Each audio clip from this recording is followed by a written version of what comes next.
kusoo dhawaada barnaamijkeena ciyaaraha maanta waxaan kusoo qaadan doonaa horyaalka Soomaali Premier League oo si xiiso leh u socda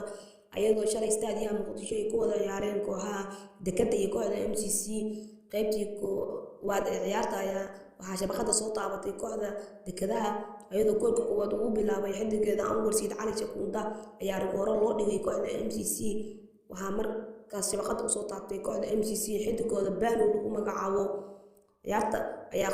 hal iyadoo maraysa qaybtii labaad ee ciyaarta ayaa waxaa shabaqada mar kale soo taabtay xidigooda Kadhoka lagu magacaabo asagoo ciyaarta ka dhigay 2-1 ay hoggaanka ku hayso kooxda MCC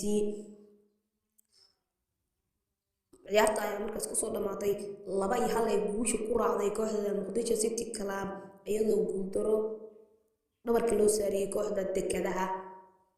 ayadoo galabta Stadium Muqdisho ay ku wada ciyaari doonaan kooxaha Horseed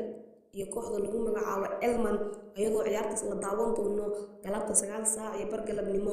horyaalka Soomaali Premier League 2021-2022 ayaa si xiiso leh u socdo ayadoo maalinba kooxna laga badinayo kooxna guul qaadanayso fadlan haday tahay markii ugu horeysa soo booqato YouTube-keena xogta ciyaaraha dunida fadlan subscribe inoo saar balaalkana furo si ugu soo ciyaaraha soo gelino maalin walba